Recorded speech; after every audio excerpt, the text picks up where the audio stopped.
Sir இப்ப செங்கோட்டையில என்ன சொல்றாருன்னா 2009 ஜெயலலிதா நீக்கப்பட்டவர் தான் எடப்பாடிங்கிற வார்த்தையை நீ கடுமையா பயன்படுத்திருக்காரு. அப்ப என்ன நடக்குது? அவரே 2009 பொறுப்புல இருந்து நீக்கப்பட்டார். அது உங்களுக்கு தெரியுமா? செங்கோட்டையன் அதிமுக மிகப்பெரிய கட்சியா இருக்க வேண்டும். அதிமுக ஒருங்கிணைவு உண்மையான குரலா இருந்தா தலைவராக உருவெடுப்பாரு. குருமூர்த்தியின் குரலாக, பாஜகவின் குரலாக, அமித்ஷாவின் குரலாக இருந்தால் ஓபிஎஸ் தர்மயுத்தத்தோட எப்படி செல்லா காசா போனாரோ அது மாதிரி செங்கோட்டையுடைய குரலும் செல்லா காசாக மாறும். தெரியல. ஆனா 10 நாளுங்கிறது ஒரு குறுகிய காலகட்டம். இப்ப ரத்து செய்து ஓய்வு கொண்டிருக்கிறார் எடப்பாடி அவர்கள்.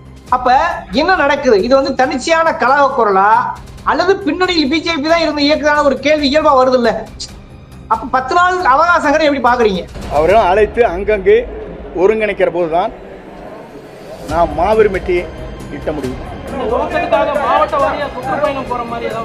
இல்ல 10 நாள் டைம் கொடுக்கணும். சசிகலா ஒருங்கிணைக்கப்பட வேண்டும், டிடி ஒருங்கிணைக்கப்பட வேண்டும், ஓபிஎஸ் ஒருங்கிணைக்கப்பட வேண்டும். பெரிய அதிமுக மிகப்பெரிய வலுவான இயக்கமாக இருக்க வேண்டும். அது எந்த இயக்கமா இருக்கணும்? லேடியா மோடியான்னு கேட்டாங்க பாருங்க புரட்சி தலைவி அம்மா.